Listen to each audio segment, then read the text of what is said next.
ఫిబ్రవరి 17 మనకి ఎంత ముఖ్యమో నవంబర్ 29 కూడా చరిత్ర పుటల్లో అంతే ముఖ్యమైన దినం.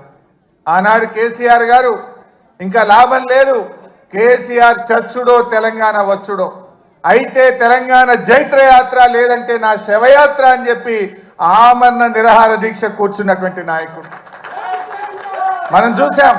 గాంధీజీ గారి సత్యాగ్రహం చూసాం, పొట్టి శ్రీరాములు గారి ఆమరణ దీక్ష చూసాం. మరి నాడు కేసీఆర్ గారు కూడా ఆమరణ నిరాహార దీక్ష కూర్చొని ఢిల్లీ పీఠాన్ని కదిలించి డిసెంబర్ 9, 2009 ప్రకటన వచ్చిందంటే అది కేసీఆర్ గారి దీక్ష ఫలితం అని కూడా మనం గుర్తు చేసుకోవాల్సిన అవసరం ఉంది. నిజంగా ఆయన ఆ రోజు దీక్ష పూనుకోకపోతే ఇవాళ తెలంగాణ ప్రకటన వచ్చేదా? ఎవడెవడో ఏదో మాట్లాడుతున్నాడు. ఆ రోజు చిదంబరం గారు నాకు బాగా గుర్తు, కేటీఆర్ గారు, మా మధుసూనాచారి గారు, జయశంకర్ గారు అందరం కూడా అక్కడే ఉండేవాళ్ళం. చిదంబరం గారు ఫోన్ చేసి ఢిల్లీ నుంచి కేసీఆర్ గారు దీక్ష విరమించండి, మేము తెలంగాణ ప్రక్రియ ప్రారంభిస్తామన్నారు. మీ మాటలకు మేము మోసపోం. మీరు స్పష్టంగా ఢిల్లీ నుంచి తెలంగాణ రాష్ట్ర ఏర్పాటు ప్రక్రియ ప్రారంభిస్తున్నామని స్పష్టమైన ప్రకటన కేంద్ర ప్రభుత్వం నుంచి చెప్తే తప్ప నా దీక్ష విరమించను అని చెప్పి కేసీఆర్ గారు చెప్పింది. అప్పటికి 11 రోజులైంది.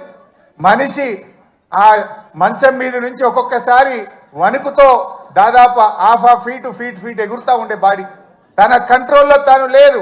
కానీ ఆ పట్టుదల మాత్రం సడలేదు. మా కళ్ళల్లో నీళ్లు తిరుగుతున్నాయి, ఎంతో బాధపడ్డాం.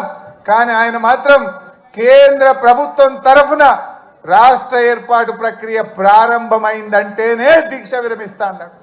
ఆ రోజు మీరే రాసి పంపండి అంటే జయశంకర్ సారు తన స్వహస్తాలతో తెలంగాణ రాష్ట్ర ఏర్పాటు ప్రక్రియ రాసి ఢిల్లీకి పంపిండు. గదే చిదంబరం గారు ఢిల్లీ నుంచి అనౌన్స్ చేసింది. అది ఆ రకంగా తెలంగాణ తెచ్చుకున్నాం. తెలంగాణ తేవడమే కాదు, తెచ్చిన తెలంగాణను, అప్పుడే పుట్టిన బిడ్డను కన్న తల్లి ఎంత ప్రేమగా పెంచుకుంటుందో కేసీఆర్ గారు 10 ఏళ్లలో తెలంగాణను ఒక తల్లిలాగా తీర్చిదిద్దాడు. ఒక తల్లిలాగా, ఒక తండ్రిలాగా ఈ తెలంగాణను బంగారు భవిష్యత్తు వైపు అడుగులు వేసింది.